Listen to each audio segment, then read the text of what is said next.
Today, we might be tackling FNAF's most puzzling question. Why can Foxy see through the FNAF 2 mask? If you've played FNAF 2, you know the struggle. You put on that empty Freddy mask to fool the animatronics, and it works like a charm on most of them. But Foxy? Nope. Our favorite pirate fox isn't having it. Foxy will stare right into your soul and attack you anyways. Now, the question is, did Scott add this just to make the game a little bit harder? Or is there a deeper lore reason behind it? In this video, we're going to explore the factual information from the FNAF franchise and the most compelling theories to unravel why Foxy isn't fooled by our mask. So sit back, relax, grab your popcorn and a drink, and let's go ahead and dive in. So the first thing we want to cover is a quick recap for context as to what happens in FNAF 2. In the game, we play as Jerry Fitzgerald, a security guard watching over Freddy Fazbear's Pizza in 1987. Unlike the first game, there are no security doors to slam shut. Instead, you're given an empty Freddy Fazbear head, basically something goofy to put on for whatever reason the animatronics don't think, even though you have a night guard body, that you are one of the animatronics. It's basically a spare animatronic mask, and whenever an animatronic enters into the office, it's the ideal way of getting rid of them. The idea is that by putting on the mask, you trick the animatronics into thinking you're just another fellow Freddy Fazbear animatronic, so they'll leave you alone instead of attacking. As the phone guy explains in Night 1, there's a minor glitch to it though, where the robots might see you as a metal endoskeleton without a costume. They'd normally want to stuff you into a suit or maybe stuff something inside of you, but in this case, they decide you are one of them. Essentially, the mask is your main line of defense. If something wanders into your office, you throw on the Freddy mask and bada bing, bada boom, they should be fooled and wander out of the room. And for the most part, this seems to work. The toy animatronics like Toy Freddy, Toy Chica, Toy Bonnie, and even some of the older withered animatronics like Withered Freddy, Bonnie, and Chica will pause, they look at you kind of goofily, and then they get confused and eventually they end up leaving. If you flash the mask on at the right time, everything seems to work out in your favor. Even Balloon Boy will be deterred by the mask, even though he's the worst absolute animatronic in the whole wide world, but don't even get me started on that. Back to this. The mask is a lifesaver, except in two notable cases. Foxy and the puppet, which is the marionette, which is actually Charlotte. Okay, you know what I mean. Those two are completely unfooled by Freddy's disguise. No matter how quick you are with the mask, Withered Foxy will just charge into the room and jump scare you if you don't use any other means, which is basically flashing him when he's in the hallway in front of you. And the puppet, if you let the music box wind down, it's game over. The mask won't stop the puppet from leaping at you, and we'll touch on why the puppet does that later for anybody who doesn't know the full lore of FNAF, but our focus today is Foxy. Why is Foxy the pirate so special that the old Freddy mask doesn't trick him like the other animatronics? From a gameplay standpoint, it's clear that Scott Cawthon wanted Foxy to be a unique threat. Every other animatronic has a direct countermeasure, right? So the mask, the music box, but Foxy, he introduces the flashlight mechanic and it kind of works for him and him only. Basically, when Foxy appears at the end of the hallway in front of your office, the only way to ward him off is by flashing your flashlight at him repeatedly. The phone calls even explicitly warn you about this, and on night 2, the phone guy says, "Oh yeah, Foxy, hey listen, that one was always a bit twitchy. I'm not sure if the Freddy head trick will work on Foxy. If for some reason he activates during the night and you see him standing at the far end of the hall, just flash your light at him from time to time. Those older models would always get disoriented with bright light." So factually, within the game's own mechanics, Foxy isn't tricked by the mask because you have a different tool to handle him, your flashlight. But that just raises more questions, right? Like, why doesn't the mask fool Foxy when it should theoretically fool any animatronic sensors? Did something go wrong in Foxy's programming? Or is he just so clever that, I mean, he sees the obvious, right? A giant head on a human's body. Obviously, bro's not an animatronic. Either way, the FNAF fanbase has been obsessing over this since 2014, and naturally, a ton of theories have emerged. Some are grounded in tech and the game lore, and the others dive into the spooky lore side involving Foxy's past and the infamous purple guy. I mean, we're going to explain both angles in today's video, the technical explanation and the story-driven theory that everybody wants to believe. So let's start off with the technical explanation of faulty facial recognition. One straightforward explanation is that Foxy's system simply is different than the other animatronics. Remember, in FNAF 2 storyline, the restaurant has two sets of animatronics. The new toy models with the shiny exteriors and the old withered models, the classic ones from the previous location, now are out of service and obviously worn down. So the company had spent a small fortune on the new toy animatronics, giving them facial recognition software tied into the criminal database. Basically, so they can identify predators. A bit ironic, seeing as, well, I mean, we won't even get into that in this video. Meanwhile, the old animatronics, withered Freddy, Bonnie, Chica, Foxy, and continuing to go on, were basically left in the parts and service room to rot. They were just used for parts. And Phone Guy mentions that they even started retrofitting them with some of the newer technology, like the facial recognition. But they gave up because the old animatronics were just so ugly, you know, and the smell. In the end, they scrapped the old ones in favor of the toy animatronics. According to the FNAF 2 canon, the company tried to repair and upgrade the old animatronics with the new software, including that facial recognition, but didn't complete the job. The Five Nights at Freddy's 2 section of Foxy's backstory confirms that the company tried to repair Foxy and the others, fitting them with facial recognition software, but they were deemed ugly, so they were left for spare parts and replaced by the counterpart. So it's very possible that Foxy never got the proper facial recognition upgrade that the others did. Withered Freddy, Bonnie, and Chica might have gotten far enough in the retrofit process that the Freddy head tricks works on them because they were fit for the facial recognition.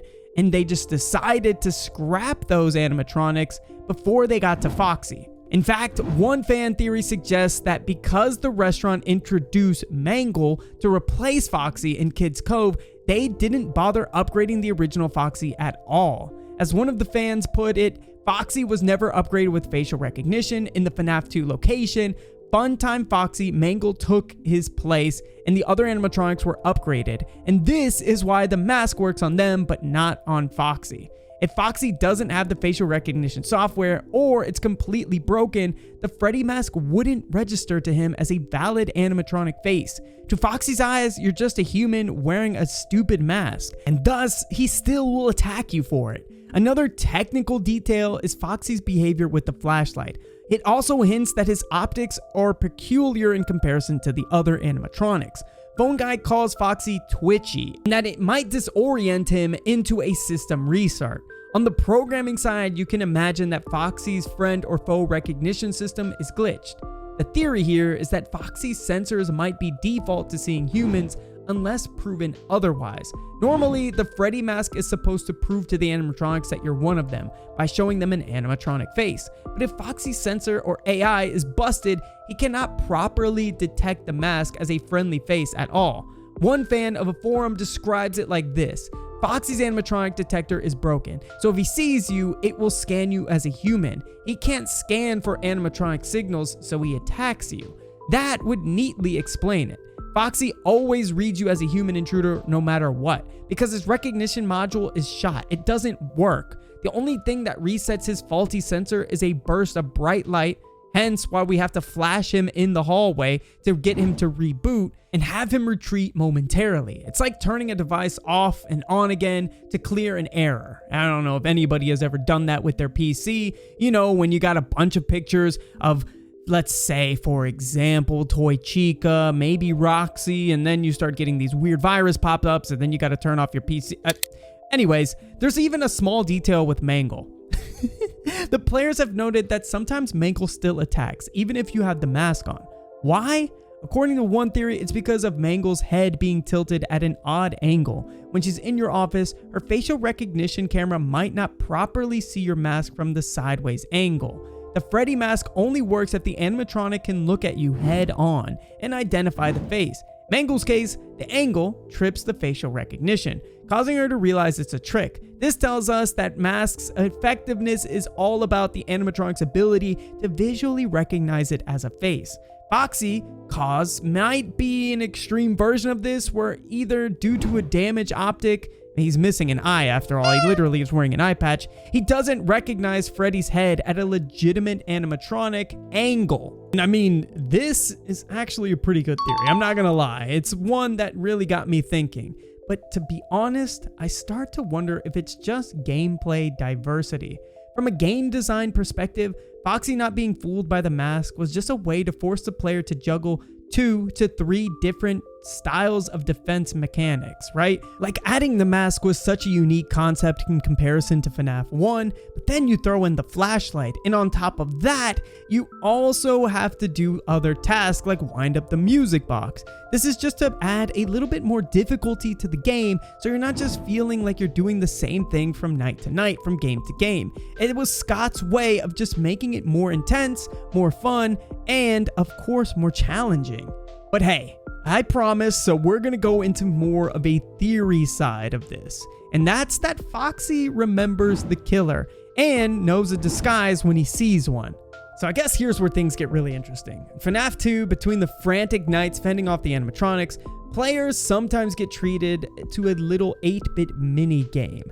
These retro-style mini-games are full of lore clues about the tragic backstory of Freddy Fazbear's Pizza, especially the infamous missing children incident. And there's actually a video coming on that in the channel in the near future. But it's where 5 children were murdered at the pizzeria. One of these mini-games is called Foxy Go Go Go, and it stars Foxy himself. In the game, you, playing as Foxy, start behind a curtain like the Pirate Cove, and you run into a room full of kids. The kids cheer, yay, it's Foxy, and then the game resets and has you do it again a couple of times. On the 3rd round, something's wrong. Purple Guy, also known as William Afton, is standing in the corner grinning. Foxy runs out of the room, and now all the children are dead, lying lifeless. It's a haunting scene. Foxy finds the kids already murdered, and the minigame ends with Foxy's shock, and then presumably a jump scare as the night resets.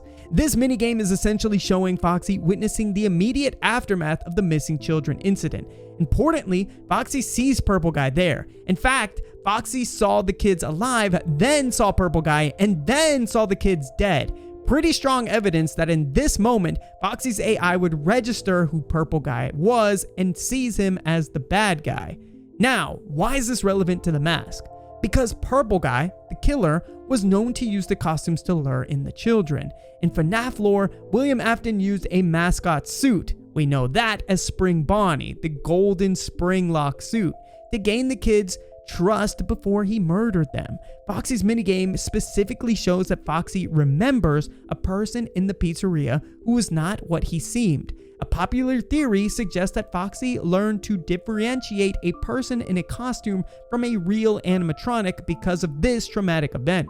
One early fan theory from 2014 put it this way: Foxy was there the day the man killed 5 children. He saw the man without the costume used to lure the children in, and maybe he also saw him with the costume on. So Foxy learned to differentiate a person wearing a costume from someone forcibly stuffed in a suit.